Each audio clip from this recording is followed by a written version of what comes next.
Our last segment takes us to Evansville's Willard Library in search of information about the Gray Lady ghost that is said to haunt the grounds and its halls. My name is Greg Hager. I'm the director of Willard Library, and Willard has so many great stories surrounding its history, but our most favorite story is probably the legend of the Gray Lady. The Gray Lady is a famous library ghost, now the world's most famous library ghost, and she was first seen in 1937. So there's some history behind the ghost. From 1937, our custodian at the time was tasked with coming into the building very early in the morning and stoking the coal-fired furnace for the upcoming day. And it was during one of these trips in, very early in the morning, that he encountered in the basement a figure, and he would go on to describe this figure as being female in a Victorian-style dress, standing in front of the coal-fired furnace. Now, he could not see this person's face. He described a veil or a gauzy material covering her face, but he realized when his flashlight beam was passing through her that he was encountering a ghost.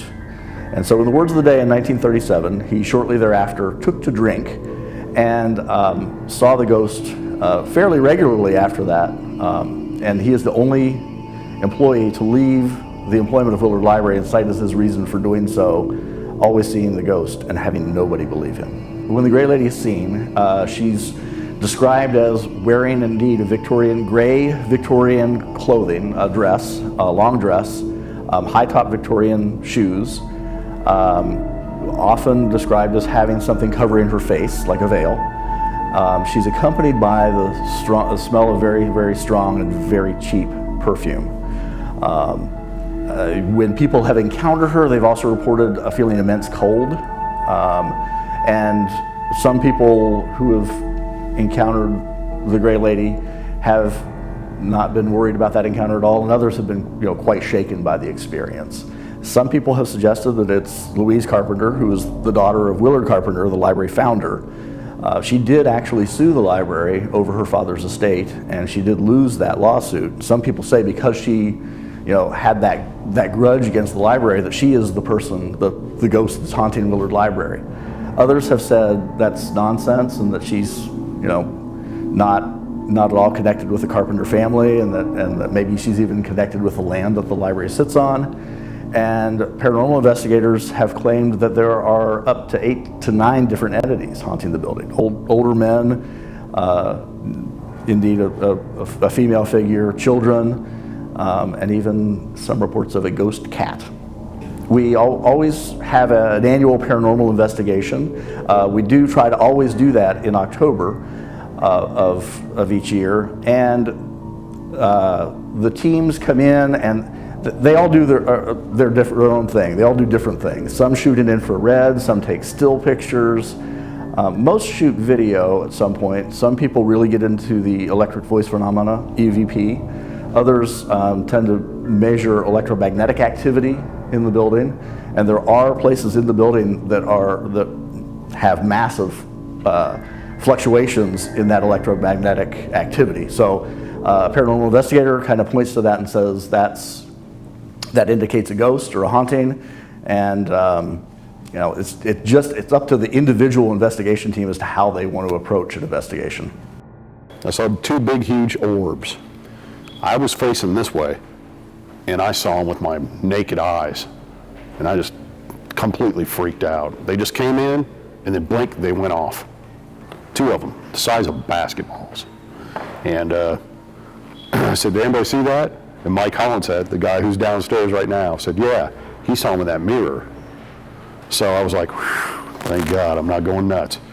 And then in 2006, I was standing right over there, probably right where he is, but maybe about 4 feet that way. Something grabbed my arm. Something ran up, grabbed my arm, and swung it back like this. And there was a lady standing about this far from me, who's not here tonight, Belinda. And I did exactly what they do on TV. I said, what the hell?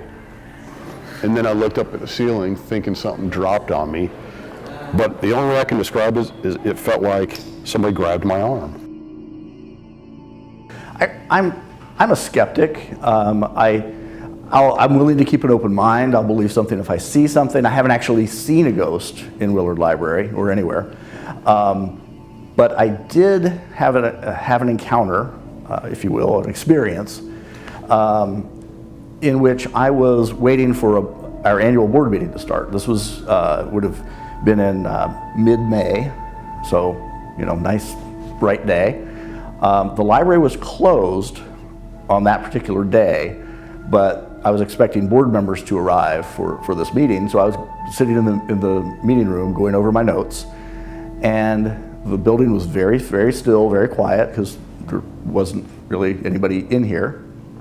And I heard what I would describe as footsteps coming across the wooden floor on the second floor. And you can definitely hear movement on that floor, especially when the building is very quiet. I waited for the board member, I thought, to come into the room. And when nobody did, I got up to see who it was and see if, make sure they didn't need something. And there was nobody on the floor. So I went downstairs to the first floor and found the administrative assistant and asked her, did you come up to the second floor for any reason? And she looked at me very strangely and said, no. I said, well, maybe I had a gray lady experience. The gray lady has been most often seen in the library basement, but most often in the children's department in the library basement. There've definitely been the most encounters and sightings, particularly from a few of the different children's librarians in our history.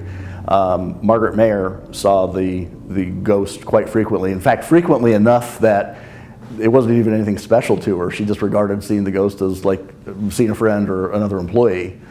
And our present children's librarian has had some interesting experiences. And I would love to invite you to come downstairs and see what we're talking about in the children's department.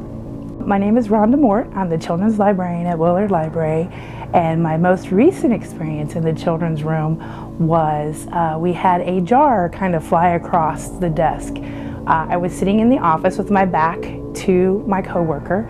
She was sitting at the front desk, and all of a sudden we heard this loud crash. And we both turned around and noticed that there was a large plastic jar on the floor that had been on the desk, but for some reason it just kind of flew off the desk. And we tried to explain it away with, oh, maybe there was a burst of air from the door, or maybe there was things that happened, but there was no real explanation. Just as this happened, my boss, Greg Hager, went past the door, and he came in to see what happened and caught Miss Anita and myself staring at each other with perplexed looks on our faces. And he asked us what happened. And this happened just last month, about 2 weeks ago, right before October started. It was probably like the last couple of days of September. Just as recently as 2014, which I really did not believe in the ghost until this point, because I always said that seeing is believing, and if I saw the gray lady, then I would begin to believe that the gray lady was actually here. Well, in 2014, in the fall, I was showing books in another part of the library, and my coworker had kind of a panicky tone in her voice, and she called me over to the cameras and she pointed at the camera. And she said, Rhonda, what do you see? And when I looked, I really couldn't believe what I was seeing. So I said, I don't know, what do you see? But standing by the back door there, the glass back door, there was the figure of a woman, and she was a complete figure. She was dressed in old-fashioned clothing. She had her hair up, and she was very beautiful. I would say between the ages of 14 and 22, somewhere in there. And it was hard to tell, but she had a rather sad, pensive look on her face in profile. And we both just stared at the cameras for a little while longer, and then I asked my coworker, is that her? And she just nodded her head. She didn't say anything, and we were still staring. Well, as we were staring at the monitor, the figure at the door turned and looked into the camera. And when she did that, that's what convinced me that it was the gray lady, because when she stared into the camera, her face completely disappeared. And upon that happening, the coworker turned to me and said, Miss Rhonda, I have a half day coming and I'm leaving. So she left me there with the gray lady that day. Nothing else happened. It was a very peaceful day. And since 2014, I tell people that yes, I do believe something is here. The Gray Lady has never actually been identified or caught on live television, but there have been many clues to say she is there.